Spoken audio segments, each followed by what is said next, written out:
أعوذ بالله من الشيطان الرجيم. بسم الله الرحمن الرحيم. يا أيها الذين آمنوا كتب عليكم القصاص في القتلى الحر بالحر والعبد بالعبد والأنثى بالأنثى فمن عفي له من أخيه شيء فاتباع بالمعروف وآداء إليه بإحسان ذلك تخفيف من ربكم ورحمة فمن اعتدى بعد ذلك فله عذاب أليم ولكم في القصاص حياة يا أولي الألباب لعلكم تتقون. درود شریف وایي. اللهم صل على محمد وعلى آل محمد كما صليت على إبراهيم وعلى آل إبراهيم إنك حميد مجيد. اللهم بارك على محمد وعلى آل محمد كما باركت على إبراهيم وعلى آل إبراهيم إنك حميد مجيد. ورقة استيادي بعد سورة بقرة خلاصة کی تستویلیو جدید وحی سیدی. اول ایسا یا ایوہ الناس عبدونا تردیز پوری داخل.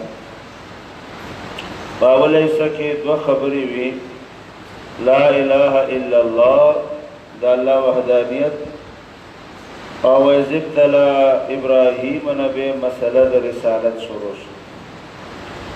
دا اول ایسا ختم شو. دا دیر زینات دویم حصہ شروع شوا و دویم حصہ کی جہاد انفاق او احکام بیانی کی. جہاد انفاق او احکام اول چه شروع شوی دا نو دا پا احکامو کی شوی دا دیتا پا اصطلاح کی امور انتظامیہ وی. او امور چه باغی سرا انتظام دا طول انسانان وش. بے امور انتظامیہ کی دری خبری دی. بعض امور دا سیدی چه داغی تعلق دا انسان ذات سری دیتا وی تہذیب الاخلاق لکا روجشوہ. بعض دا سیدی چه داغی تعلق دا کور سری دیتا وی تدبیر المنزل لکا نکاح طلاق.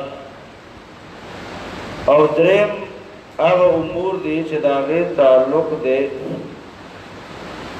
دا طول علاقی او دا ملک سرا اغیتوی سیاستی مدینہ. دا تہذیب الاخلاق ما يتعلق بالنفس. تدبیر المنزل ما يتعلق باہل البیت دا غیر تعلق دا طول کور سری. او سیاستی مدینہ ما يتعلق بالقریہ دا غیر کلی علاقی سر تعلق لکا قصاص. دلتا اول حکم ذکر کی گی دا قصاص. یا ایوہ الذین آمنوا ایمان والو کتب علیکم القصاص فرسوہ دے پتا سبحان دے قصاص فی القتلہ پا قتل پا مڑو کی چیزوک راپاسی او بل سڑے مڑ کی تاسو تینا قصاص واقع لائی. قصاص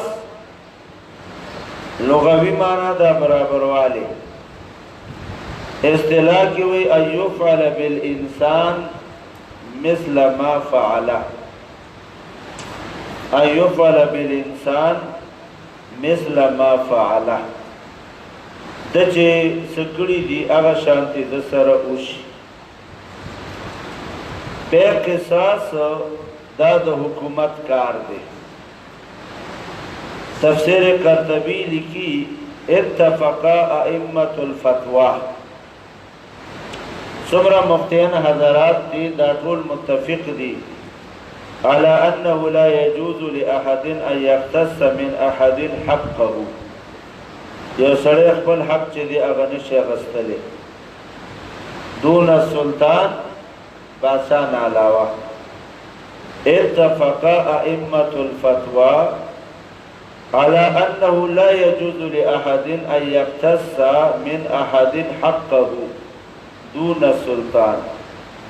خپل حق سړی په خپله نشي اخیستلی ځکه دې سره به خانه جنګي جوړه شي، لہذا دا د حکومت کار دی قصاص اخیستل. بیا امام شافعی رحمت الله علیه فرمایي چې قصاص کې قاتل په کومه آله باندې قتل کړي پاکه آله باندې به دا وجلی شي، یعنې هغه څنګه قتل کړی دی دغه شانتي به وجلی شي. او احناف وایي لا قوت الا بالسیف، قصاص دا په توري سره به چې دی هغه اخلي، لا قوت الا بالسیف. نو کتب علیکم القصاص فرشو دے بتازمانی برابر والے فی القتلى ومڑو کی الحر بالحر، حر دا بوجل شی بدل دا حر کی، عبد با وجل شی بدل دا عبد کی، والانسا بالانسا، خد بوجل شی بدل دا خد کی. دلته دا مقابله چې ذکر شوی دا د دې نه اوس اختلاف را پیدا شوی دی. احناف دا وایي الحر بالحر، د حر او د عبد په منځ کې قصاص شته. حر پاڅېدو عبد یې مړ کړو نو دا حر به قتل کولی شي. امام شافعي رحمت الله علیه وایي نشته دی.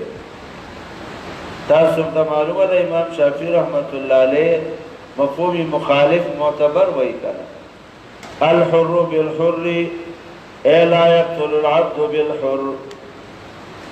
احناف وایي چې نه حر او عبد کې به قصاص جاری کیږي.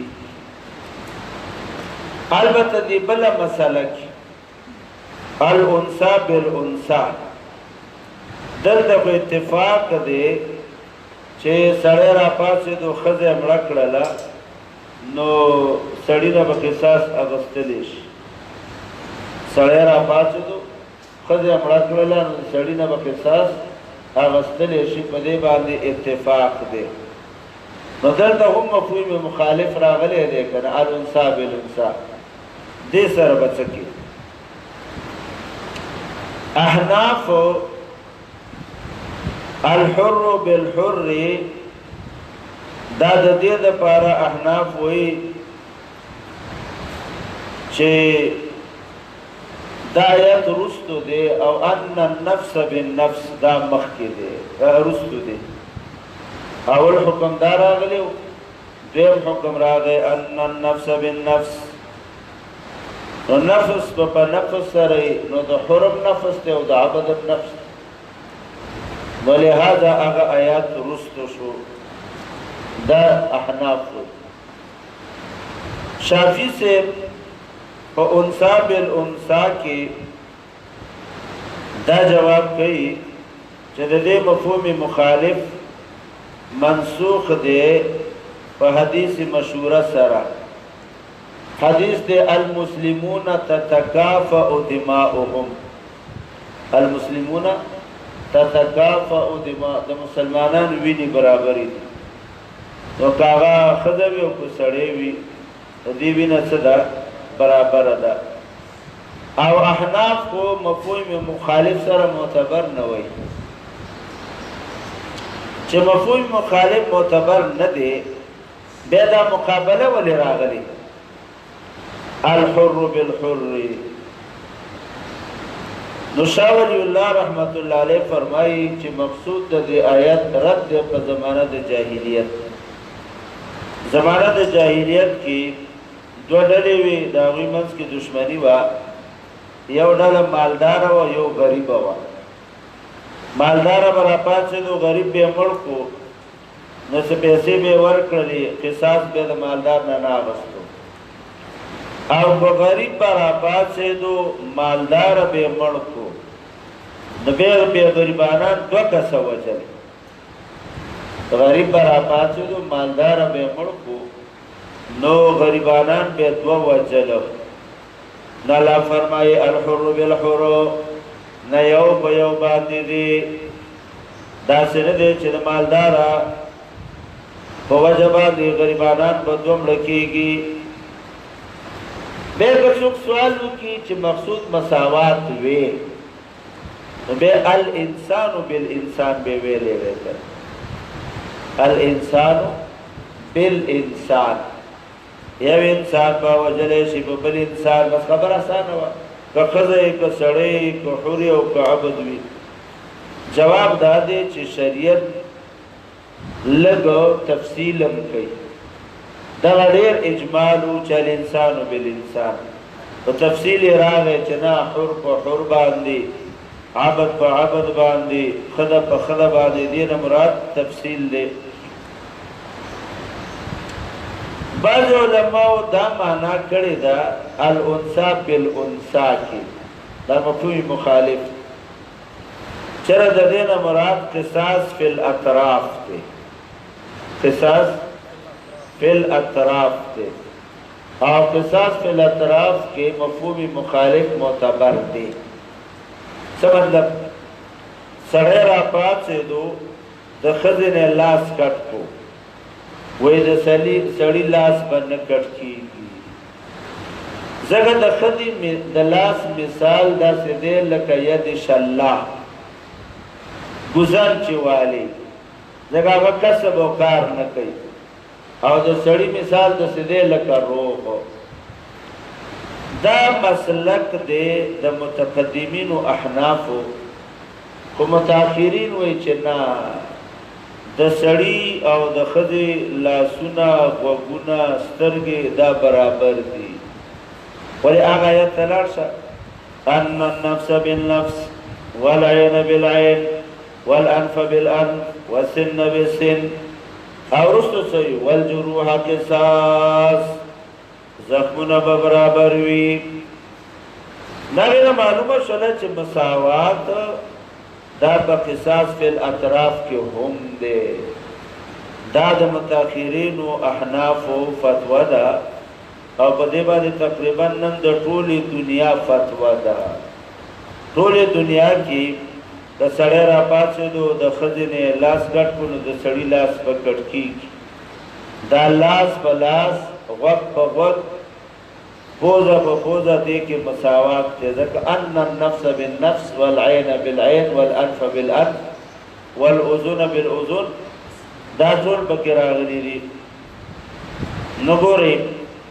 یا ایها الذین آمنوا ایمان ولو کتب علیکم القصاص فرض شوی دی په تاسو باندې برابروالی فی القتل الحر حر به وجلی شي په بدل د حر کې والعبد غلام به وجلی شي په بدل د غلام والانثى بالانثى خذب وجل شي په بدل د خذي فمن عفي له دو معنی فمن اغا قاتل عفي له چې د تمافي وشل من اخيه دا ورور مقتولنا نو مراد ورور نه کوم ورور اسلامي ورور دی قاتل دی اورور مسلمانی وجلے دے خود قاتل تا معافی وشولا قصاص نالو دیت ورکا نو وس دیت باندې فیصله وشولا او د اومانو نو فاتباع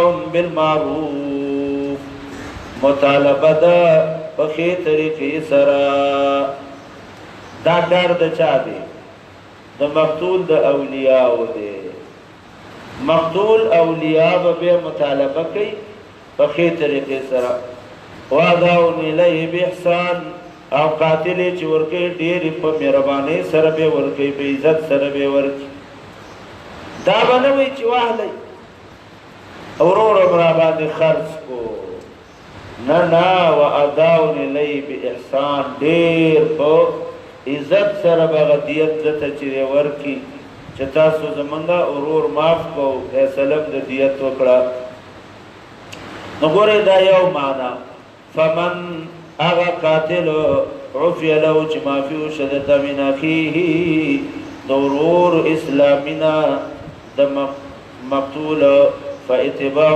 مطالبه ده بالمعروف بخي طریقې سره واداء الیه ورکول دی دوی ته په احسان پډېرې مهربانۍ سره پډېرې عزت سره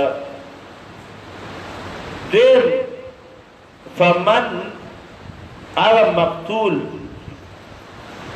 د مقتول نه مراد د مقتول وارثان دي فمن هغه مقتول دا وارثانو عفي له اعطي له عفي بمعنى ده اعطي د مقتول وارثانو تسملا وشو فیصله وشوا نو به په خې طریقې سره قبلای فمن اغه مقتول ان اولیاء د مقتول عفي له چې ورکړې شو دوی ته عفي من اعطي ورکړې شو من اخيه دورورنا دلته دورورنا کوم ورور دی ورور نسبی دی ورور مقتول تا فیصله وشولا چې تاسو ورور مرشوي دی دومره دیت بدر کې دوی راضي کړل نو فمن هغه مقتول او ریاد مقتول عفي له اوتي له من اخيه دورور نشن فاتباع پس مطالبه ده بالمعروف بخي طریقې سره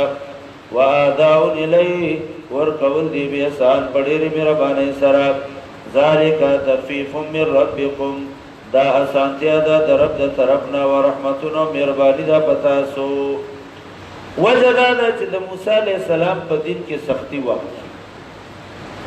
کچا به یو سړی خطاءت مړکو دیبم قصاصو خطا کې هم قصاص دا د موسی علیہ السلام دین کې سوا ډېره سختی و او د عیسی علیہ السلام په دین کې ډېره نرمي و دونه نرمي و چې قصدن به سړی مړ کو پای کې هم قصاص نو دیتو اسلام دا جامع دے دواړه پکشته دي قصدن دې مړ کو قصاص دے او خطاان دې مړ کو دیت دے نظاره کا تخفیف اندازن اسانتیا د درب د طرفنا ورحمتنا مهربانی دا فمن اعتدى بعد ذلك چجزته او خود دین پس حساب دیت ما غستو دا غین پس بدل ما غستو سړی ملکو فمن اعتدى چجزته او پس دینا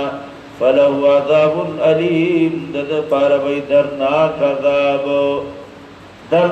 عذاب وی د پار ولکم فی القصاص حیات ستاسو د پارا په قصاص اغستلو کې حیات عظیمه تنوین د تعظیم د پارا ډیر لوی زندگی دا یا اولی الالباب یا د عقل خاوندانو قصاص کې الله وی حیات دی څنګه حیات قاتل دا پته ولګي کدا سړی می مړ کو نو خامخا زمړ کې ګما نو د قتل نه بزان وساتي د زندگی ملاو شو سړی مړ کو قصاص قاتل باندې خپلوان و نه درېدو وینیو حکومت ته حواله نو دا یو سړی به مرشد یو وجلیو په بدل کې به دا یو مرشد هغه خپلوانو نه حواله کو او کسی جوړې کړلې نو څه به جوړ شي خانه جنگي به جوړ شي یو طرف او بل طرف ته یو خو اسم مړ دی ځکه قاتل قتل کړی دی او قاتل ته حکومت ته نه حواله کې خدای له وجه نه به خانه جنگي جوړ شي نو څومره کسان په کبري نو خدای چې دا یو سړی قاتل حکومت ته حواله کا چې هغه له سزا ورکړي نو نور قوم با د عذاب نه بچ شي به د دنیا چې څومره قوانین دي په ټوله دنیا کې کاغه اسلامي دي او غیر اسلامي دي قصاص د هغه چا نه غوښتل چې چا قتل کړي دي دا غورور دا غپلار او دا غزوی دا غنه قصاص نشي غوښتل دا اسلامی قانون هم دی او د ټولې دنیا دا قانون دی. دورونه به وي، یو به بدماشي بدعملی غل به یې ډاکو به او بل به بزر کی، او غل او ډاکو به څه وکړي؟ قتل وکړي، او بیا به دا نیک سړی به خلک عذابوي. لکه بعضې علاقو کې داسې کېږي چې هغوی قوم باندې سړی وجني. یو قوم را پاسې د بل قوم نه سړی مړ کړي، بس یو کس دې نه مړ کړه، د سر سړی پکې ګوره وی چې کوم مالدار یې هغه پکې مړ کړه. نو بعضې وخت د زوی د وجې نه پلار مړ شي، یا د ورور د وجې نه بل ورور مړ شي. ولې وایي زما ورور یې وژلی او د ده ورور مې مړ کړ. دا جایز نه دی. قصاص به دغه چا نه دی چې چا قتل کړی دی. ولکم فی القصاص، ستا دپاره په قصاص اخیستلو کې حیاتون ډېر لویه زندګي ده. یا اولی الالباب، یا د عقل خاوندانو، لعلکم تتقون الدماء، د دې لپاره چې تاسو بچ شئ د خون ریزۍ نه، د جنګ جګړو نه. کامله په قصاص باندې وکړو. عربی کې یو مقوله وه، القتل انفى للقتل. القتل یو قتل د وجنه ډیر قتلونه لري کیږي. د یو قتل د وجنه ډیر قتلونه لري کیږي. ان قصاص والا ډیر خلک به د قتل نه بچ شي. دا جمله عربو به په دې باندې فخر کو چې دا د فصاحت او د بلاغت نه ډکه جمله ده. الفاظ کم دي او معنی ډېره ژوره ده او معنی ډېرې دي. اسلام د هغې په مقابل کې فی القصاص حیاتون، دا دوه ټکي راوړه، فی القصاص حیاتون.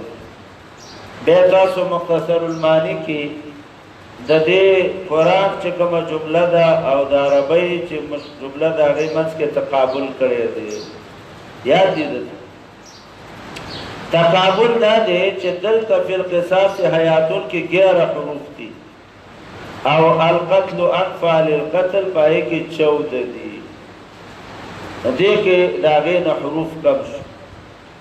دویم دلته تصریح ده په مطلوب چې هغه څه دی؟ حیات دی. لکم فی القصاص حیاتون، حیات دی، زندگی ده. په هغه جمله کې حیات نشته دی. هغوی القتل انفى للقتل، یو قتل سره نور قتلونه لرې کېږي. دریم دا کلي حکم دی فی القصاص حیات، او هغه کلي نه دی. بعض وقت القتل ادعى للقتل، یو قتل ډیر قتلونه راکاږي. د یو قتل د وجنه څونه قتلونه وشي.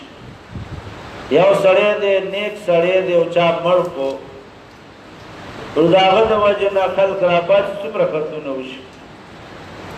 هغې کې فرق نشته دی، جامعیت نشته دی، او دې کې جامعیت دی. دریم څلورم دې کې تعظیم دی، حیاتون عظیمون.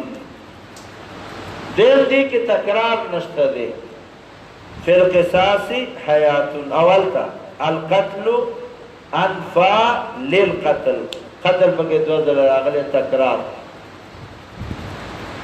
دغه شانتي التا انفى اسم تفضیل دی، څه غواړي؟ مفضل علیه غواړي، او دلته نشته دی. دلته مطابقت دی، قصاص حیات زدین دواړه ذکر دی. اول ته مطابقت چې دی هغه نشته. بار صورت قرآن دا د فصاحت او د بلاغت نه ډک کتاب دی. عربو په دغه جمله باندې ډېر فخر کو. الله د هغې مقابل کې یو مختصره جمله راوړله چې هغې کې فصاحت د هغې نه زیات دی. ولکم او ستا دپاره فی القصاص، په قصاص اخیستلو کې حیاتون، حیات دی ډېر لوی.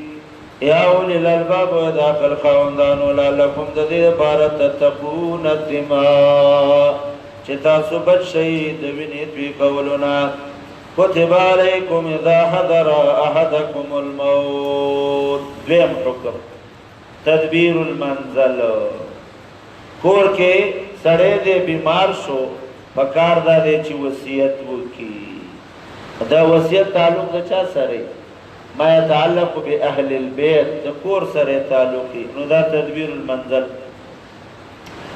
كتب عليكم فرشو دے بتاز بانی دا حضرا چکل راشی احدکم یو کسبان دی الموت اے اسباب الموت موت مراد اسباب الموت ان ترک خیرا کبرخی بی مال دا شرط لگو وصیت کل لازم دی چس مال حالی وی ان ترک خیرا کبری خیمالو الوصیتو وصیت فرض دے دا نائب فاعل دے دا کتبہ اے کتبہ علیکم الوصیتو وصیت کول فرض دی للوالدین دا فرد والدین والاقربین و دا خلوانو دا پارا بالمعروفی بخی طریقے سرا حقا دا حق دے علی المتقین فمتقین باندی سمان لفظو محافظه د وصیت د علامه د متقینو حقا دا حق دی علی المتقین او متقین باندې دلته وی وصیت بکئی عام علما دا وی چې دا آیت منسوخ دی پس سره په آیت المیراث سره میراث آیتونه رال د والدین یې معلومه شو د بچو معلومه شو د مور د خدي معلومه شو لا حاجت الى الوصیہ حدیث کے را دی لا وصیت للوارث وصیت نہ قبلیگی دوارث بحق کی تاسو بے تفصیل ویلے دے او سراجی کی بم تاسو میراث کی ویلی وصیت دا د خپلوان په حق کې نه قبلیږي خو چې کله د باندې علامې د مرګ شروع شي بعض علما وایي چې نه وصیت شته دی خدا وصیت بکئی چې زما مال د شریعت مطابق تقسیم کړي دا وصیت بکئی نو که څوک سوالو کې دی خاصی مسلمانان دي د شریعت مطابق به تقسیمي وصیت څه ضرورت جواب دا دی چې مړی چې کوم وصیت کړي هغه له خلق اهتمام کوي یاره ګوري دای وصیت کړي اخیری خبره دا وا داغه دا وصیت پورا کړي نو شریعت دا وایي چې دا دی وصیت وکي څه وصیت وکړي چې زما مال د شریعت مطابق چې دی هغه تقسیم کړي بعد دا غاړه خلاص شو نو کتب علیکم فرشوه دې پتا زبان دی دا درا چګلا را چې او کس باندې اسباب د مرګ ان ترک خیرا کبر خی مال وصیت فرض للوالدین فحق والدین والاقربین وخل قلوانو بالمعروف کی طریقے سرا حقا دا حق للمتقین وبرزگاران وانی فمن بدلو چاچ بدل کو بعد ما سمعو پس دینا چی وصیت اوریدلیو فانما اسمه یقینا گناہ ددو علی الذین پاکستان باندې یبدلونه چې کوم کسانو تبدیلی راوړي په وصیت کې د خو صحیح وصیت کو وارثان بدل کو ګناي بدل نشتا ان الله یقینا الله سمیع اورید کې علم والا فمن خاف سوچریږي ممو سند وصیت کوونکنا جنفن د طرفداري یو سړی ایریږي چر دا پلار د یو زوی نه خپدي دسنه چې وصیت نه کی محرومه کی دا زوی یا طرفه وصیت وکي جنف یو معنا متوکله طرفداری دیمه معنا کتابونو کړي د خطا سره دا سړی خطا نشي بدی وصیت او اسمن یا قصدن غلط وصیتونه کی قصدن غلط وصیتونه کی دا وخت کې دلته کسان رالو او د غزوی ولا راوستو چې خیر دې دنه غلطی شوی دا معاف کا او دلهم پورا وصیت دا سنه چه محروم کی اللہ دې کې څه ګناه نشته دی اگر چې دغه وخت کې هم د دوی پلار او د دوی په منځ کې څه وشي جوړه وشي فمن خاف سوچریږي من موسین د وصیت کوونکي نه جنفا د طرفدارۍ او اسما یا د ګناه عمدا قصدا فاصلح بینهم صلح وکړلی شوله د دوی په منځ کې فلا اسم علیه نشته ګناه په ده باندې ان الله یقینا الله غفور رحیم بخون کے مہربان دے یا ایها الذین آمنوا دا دریم حکم دس تهذیب الاخلاق ما يتعلق بالشخص والنفس تهذیب الاخلاق روجہ و نساء چتا کس پیدا شي تقوا پیدا شي دروجی حکم دا پدویم کال د هجرت راغلی دی او دغه کال کې بیا د جهاد حکم هم راغی د جهاد حکم هم راغی روجم رااله او سخت ګرمي وه د احکامو دارمدار په امتحان دی مکه مکرمه کې روجه نیول اسانو ولې څه نه میلاوېدل د خوراک نو هلته حکم نو چې کله هجرت وشو مدینې منورې ته نو مسلمانانو باندې وسعت راغی فراخي د رزق رااله نه الله وی روجه ونیسئ یا ایها الذین آمنوا ایمان والو کتب علیکم الصیام فرض شوی ده په تاسو باندې روجه کما کتب څنګه فرض شوی علی الذین کسانو باندې من قبلکم چې تاسو نه مخکې وو لعلکم د دې لپاره تتقون چې تاسو کې تقوا پیدا شي ګورې شریعت اسانتیا ته اشاره کوي کما کتبه مه پریشانه کېږه روجه یوازې پتا نه وه پتا نه ده کما کتبه مخکې خلکو باندې هم ده یو دیم لعلکم تتقون چې تا کې تقوا پیدا شي لعلکم تتقون کې د روجې فوایدو طرف ته اشاره ده یو فایده د دې دا ده چې تا روجه ونیوله وږې شوې او سخته ده د باندې نو سوچ به وکړې چې داسې خلک چې هغه ټول عمر وږي وي خوراکو ته نه میلاوېږي په هغو باندې به څونه سخته وي نو د بل سوچ او فکر به تا سره پیدا شي نو تا کې به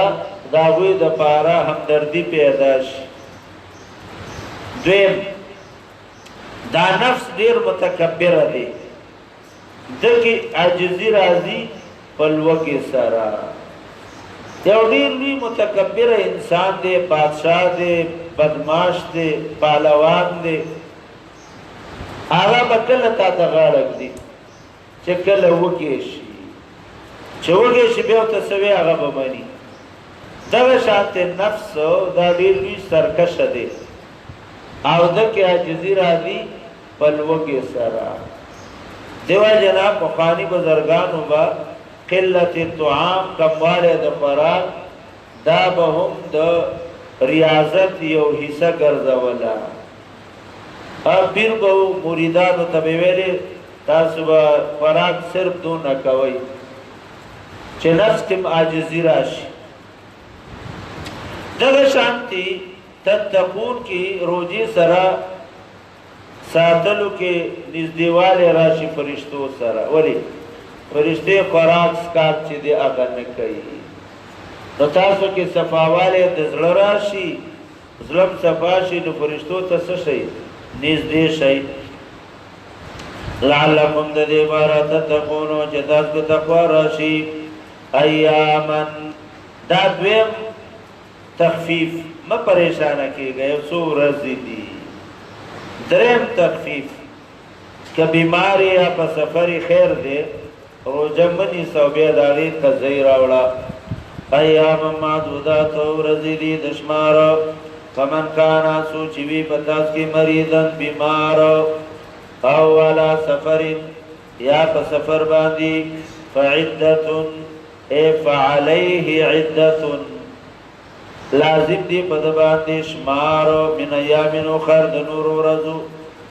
معلومه شوه چې مریض یا سفر د وجه نه چې روزه پرېږدي نو معاف نه ده، فی الحال به پرېږدي، بیا به د هغې څه راوړي؟ قضا راوړي. فمن کان سوچي به تاسو کې بیمار او علی سفر یا په سفري فعدة ای فعلیه عده و د باندې شمارل دي من ایام اخر د نور ورځو. وعلى الذين پاکستان باندې یطیقونه چې طاقت وي فدیه فدیه دی ورکې طعام مسکین طعام دی او غریب. دی آیت کې دو تفسیر دي او د تفسیر نمخ کې د روزې د نزول ترتیب تبکې دی. اول حکم چې راغلی او د روزې هغه د عاشوري و.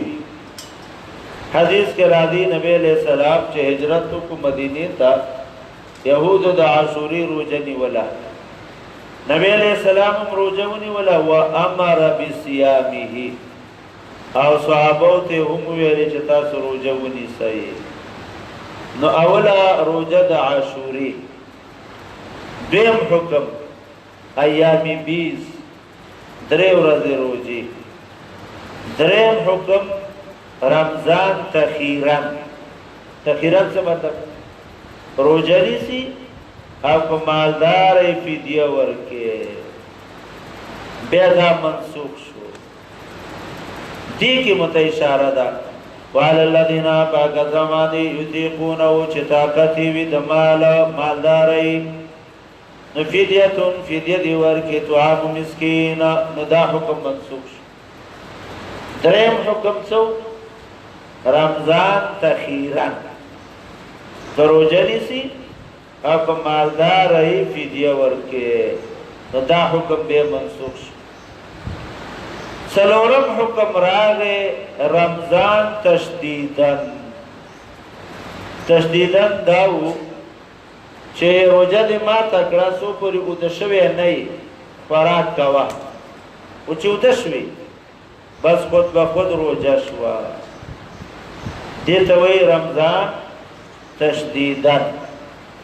بیا دا حکم راغی چې دا خوراک کوئ کلو وشربو فراز کا کوئ تر دې چې لمر سبا صادق راوخیږي ټوله شپه خوراک کولی شي. نو ګورئ یو قول په دې آیت کې دا دی چې دا آیت منسوخ دی او دا حکم دریم نمبر کې کمالداري روزه نیسي او کس ورکې فدیه ورکې. دویم قول د ابن عباس دی، هغه وایي چې نه دا منسوخ نه دی او دا حکم د چا دی؟ د بوډا او د بوډۍ دی. شیخ فانی ورته وایي. څه ورته وایي؟ بوډا سړی بوډۍ ښځه چې روزه نشي نیولی نو هغې څه ورکړي؟ فدیه دې ورکړي. دا حکم منسوخ نه دی، محکم دی او دا حکم د چا دی؟ د شیخ فانی د بوډا او د بوډۍ یا هغه مریض چې هغه دایمي مرض والی، هغه مرض چې هغه دایمي وي، لکه مثال شوګر یې دی روزه نشي نیولی همیشه د پاره، نو دې څه ورکړي؟ فدیه ورکړي. نو شیخ فانی حکم به څنګه ثابت دی؟ ابن عباس وایي چې دلته حمزه مقدره ده. وعلى الذين فاقسان باندې لا يطيقون طاقت نه لري د روزې، ضمیر روزې ته راځي دي. فدیه فدیه دی ورکړي طعام مسکین چې طعام دی او غریب دی. دا یو. دیم تاسو ویلي دي اطاق یطیق اطاقتن. حمزه د باب افعال دا د سلب د پاره، سلب طاقت چې طاقت یې نه یا وی حمزه د باب افعال د مشقت د پاره ده. څه لپاره؟ څه مطلب؟ روزه نیولی شي خو په تکلیف سره. نو چا روزه نشي نیولی نو هغه دې فدیه ورکړي. دا حکم د چا شو؟ د بوډا او د بوډۍ شو. دا دویمه توجیه ده په دې آیت کې.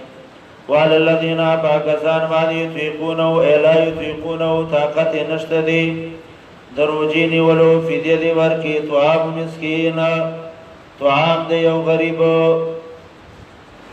بعض علماء دا وایي دریم تفسیر په دې آیت کې چې ضمیر فدیه ته راځي دی. وعلى الذين پاکستان باندې یطيقون الفدیه چې طاقت د فدیه نو دا حکم د سرسایه دی فطرانه دی ورکی نه پوهیږي.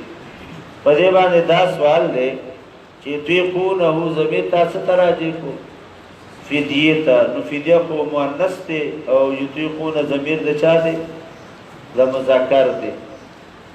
په جواب دا دی چې دا فدیه مصدر زوتا دی هغه مصدر چې په اخر کې تا راغلی او مصدر زوتا ته ضمیر د مذکر او د مؤنث دواړو راځي کیږي. دویم اعتراض چې فدیه خروستو ذکر ده قال الذين يطيقونه طاقت د فدیه وی نو دا بزمار قبل ذکر راغی فدیه رستو دا او ضمیر ته مخکې راځي دی. نو دوی دا ذکر کړی دي چې فدیتون دا مبتدا ده مرتبه مقدمه ده وای مرتبه څه ده مقدمه ده او دا حکم د چا شو د فطرانه شو فطرانه دی ورکی.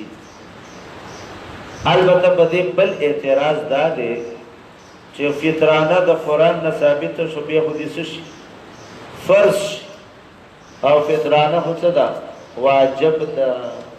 دریم اعتراض جواب دا دی چې دا احتمالی معنا ده. څه معنا ده؟ د نورو مانو احتمال پکشتا لہذا فرضیت په دې سره نه ثابتېږي. نو علی الذین پاکستان باندې چې طاقت نه لري د روزي فدیتون فدیه دی ورکې طعام مسکین طعام د یو غریب. ګوریا ساته بعض علاقو کې دا رواج دی چې کله مړې جنازه وشي نو بیا غریبانان راجم شي او هیله اسقاط وتوای دا د منځونو فدیه او د روزو فدیه هغه تقسیمي. نو ګورې دې کله تفصیل ته وکې دی اوله خدایا ساتي چې فدیه صرف د څه لپاره ده د روزې لپاره ده. د منځ فدیه ائمه اربعه څوک نه مني سوا د امام محمد رحمت الله علیه. چې امام محمد رحمت الله علیه وی چې د منځ اهمیت زیات دی د روزې نه غلچانه منځم پاتې شوی نه هغه دی هم فدیه ورکي. هغه یو ټکی ویلې دی وی نرجو قبوله نرجو کی دې چې الله قبول کی. نور ائمه وی چې فدیه خلاف القياس دا او کوم حکم چې خلاف القياس راشي اقبل مورد پوری خاص وی لہذا فدیه صرف د روزې د منځ نشته. امام محمد رحمت الله علیه وی چې نه د منځ روزه فدیه هم ورکول شي. یو خو دې باندې ځان کوی کوي چې دا قول د چا دی امام محمد رحمت الله. دویم فقه چې وګوره بیا د دې لپاره شرطونه دي یو دا دی چې روزه مونږ اتفاقي د عذر د وجه نه څه د وجه نه الا یطیقونه طاقت نه معلومه شو که یو سړی قصدن مونږ نه کوي داغه نه فدیه نشته دی قصدن روزه نه نیسي او طلبه فدیه چې دی هغه ورکې. بقول د مولانا بجلیگر رحمت الله علیه ابو ویل ختمون افس کې څه په د ځوان باندې قران منو کو نه منو چې ته د ختمونه چې دی هغه کوي نو د قصدن منځونه نه کول او کو عذر د وجنه نه کول فدیه هغه صورت کې ده چې د عذر د وجنه تپات. دیم فقه کې تاسو ویلي دي مولانا سرفراز خان صفدر رحمت الله علیه راه سنت کتاب کې د دې وضاحت سره بحث کړی دی. هغه وی دویم دا دی چې د به وصیت کړي چې رمانه دونه منځونه پاتې دي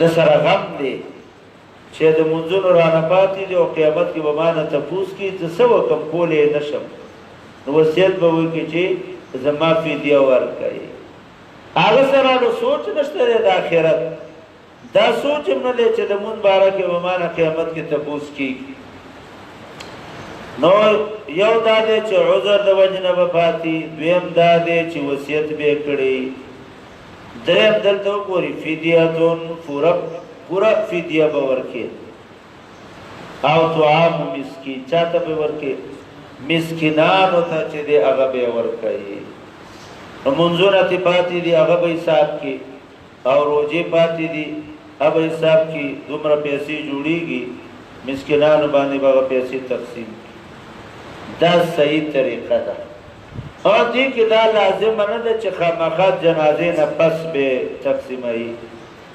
جنازې نه مخکې هم غریبانانو لته دا ورکولی شي علاقې کې کلي کې وګورئ جنازه به مثال د شپې 10 بجې کېږي او سره جماعت را روان دي او چم گاون کې غریبانان دي راشه دا فدیه مخکې ورکړه دا لازم نه ده چې خامخا د جنازې نه پس به ورکړي دیمه مسله هیله چې ورته وایي هیله دې ته وایي تا کسان کینی تی قبول کی وی ما قبول کړي به دیل ورکړي ما قبول کړي به دیل ورکړي د دې اصل څه دی فقہ کې د دې اصل شته خو هغه بدل دی او خلکو کې ځان تبدیلی راوستي ده هغه دا دی چې یو سړی دی روجې ته پاتې دی یا مونځ ته پاتې دی وصیت یې کړی دی د عذر د وجې نه ته پاتې دی و سړی غریب دی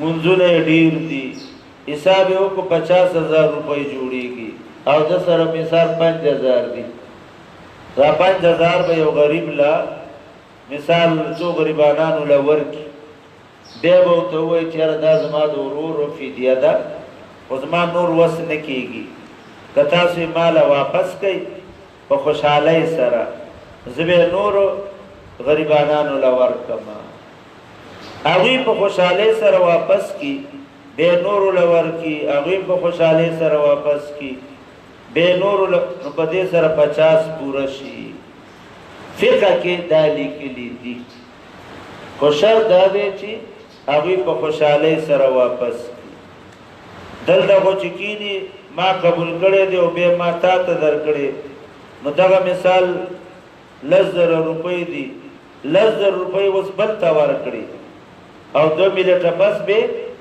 50 روپو ته لاس نیولې نو دا قصدن نه ورکوي چې او بس د زړه نه ما ترالی کار چاته دا پته ولګي چې دا زه مالک شوم زما خوښه ده چې دلې ورکوم به هیڅوک ورنکي پوه شو دی باندې نو یو په دې کې دا شرط نشته دی دیم مکتبه مفتی فرید رحمت الله علیه یو واجب نقطه ویله هغه کدا پیسې ډېری دي مثال 1,00,000 روپۍ دي او د حج داخله هم څه د 1,00,000 روپۍ ده او تا د 1,00,000 روپۍ څه کړي قبول یې کړي نو ته مالدار شوې په تا باندې حج څه شو فرض شو او کو به دې بل ورکړي نو حج کې دا مسله تاسو ویلې د جوز الفرض شي به نه ثابتېږي ټول عمر به باندې حج فرضي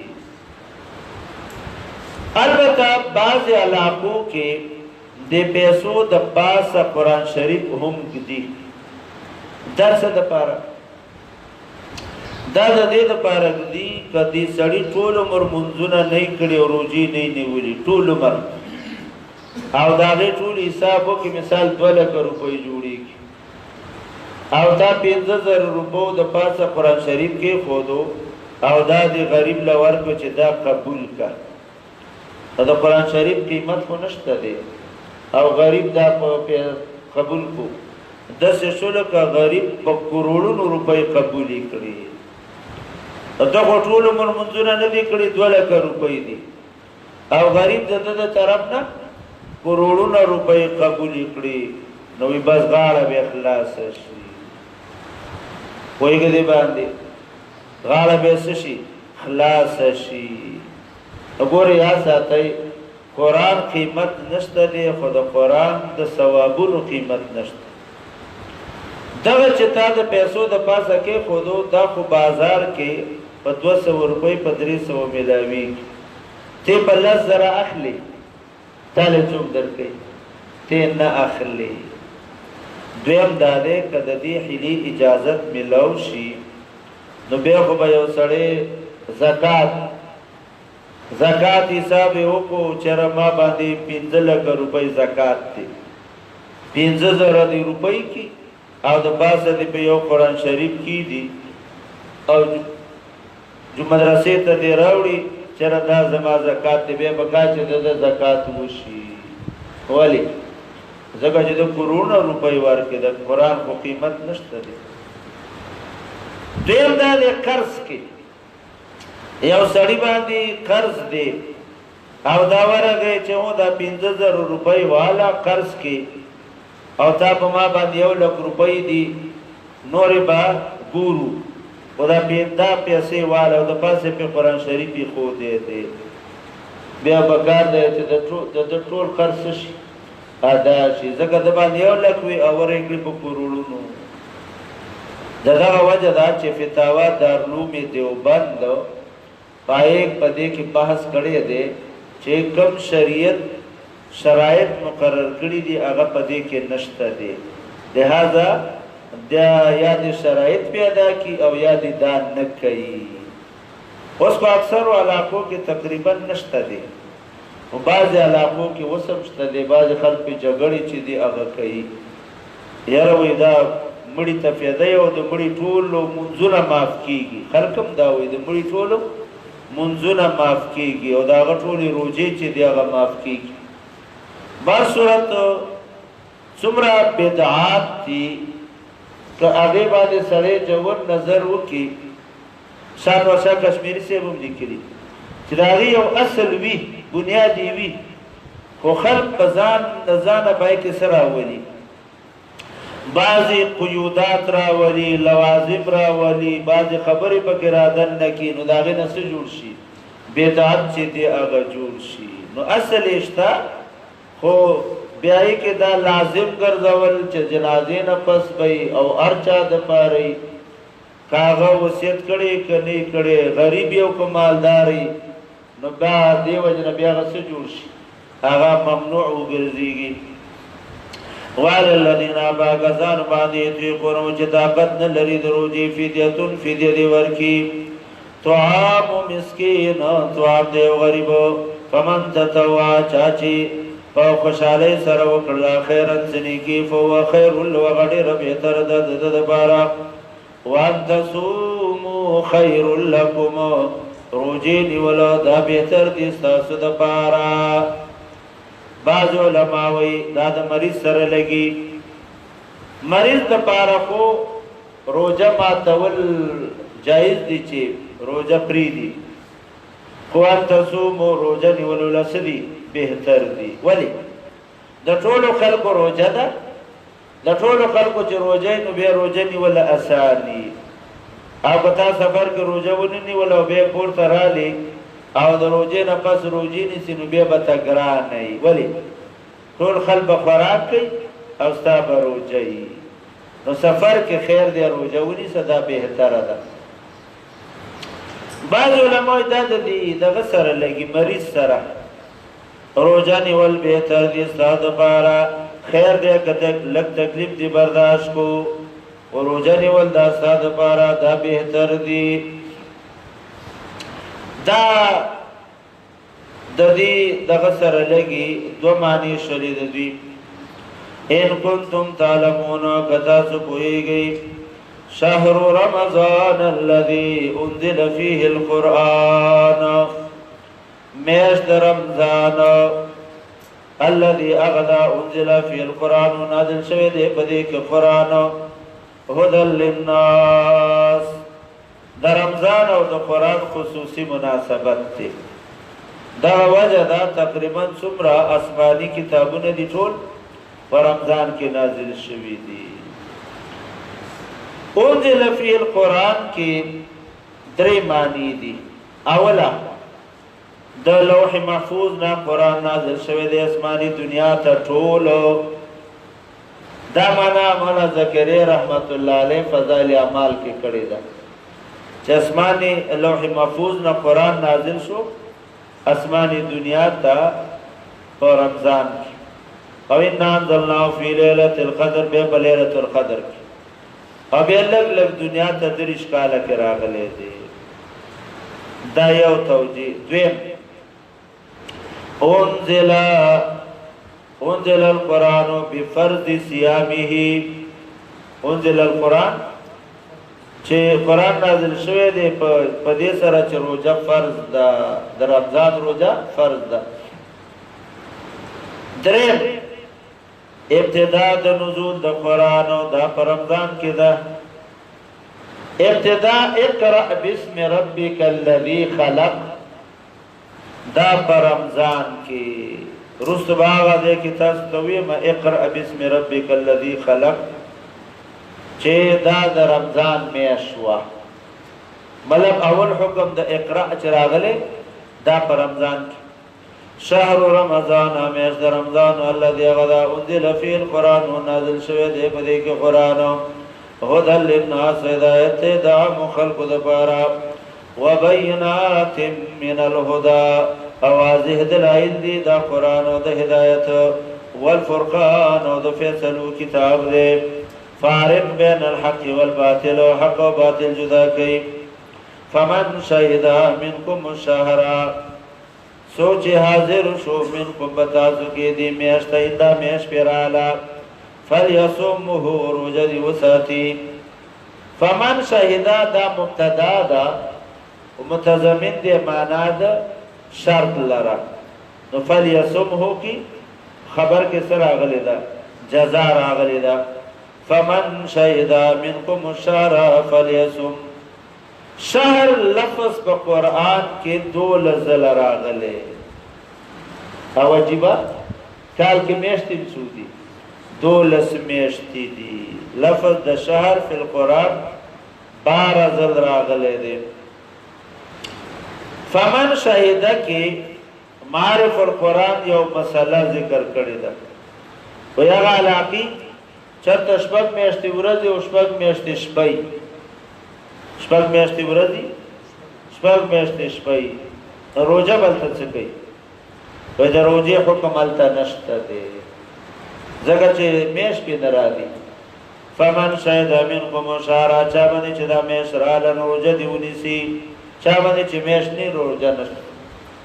البته فقهاو لیکلي دي چېرې دا چې کوم علاقه نږدې وي هغوی باندې به روزه ساتي او روزه به ماتوي. دا حکم وجوبي نه دی، استحبابي دی. د دې لپاره چې د روزې د عبادت د ده نه هیر نشي. ډېره موده روزې ونه ساتي بیا په خپل وطن ته هم راشي روزه به نشي ساتلی. نو هغه علاقې ته دې ګوري چې کومه نږدې وي او د هغې باندې د روزه ساتي او بیا د روزه ماتوي. فمن شهد منکم الشهر لکه تاسو ویلي دي حایضه ښځه په دوران د حیض کې به هم چاره دام وکړي مسله باندې به کښېني ذکر به وکړي. ولې؟ وایي د بېلمازۍ عادت وانخلي دا ښځه. هره میاشت کې 10 ورځې یا 8 ورځې مونځ نه کوي. نو داسې نه چې د بېلمازۍ باندې عادت شي او بیا پاکه شي او بیا مونځ چې دی هغه نه کوي. دا حکم فقهاو لیکلی دی خو دا استحباباً دی. څه دی؟ مستحب دی، وجوباً نه دی.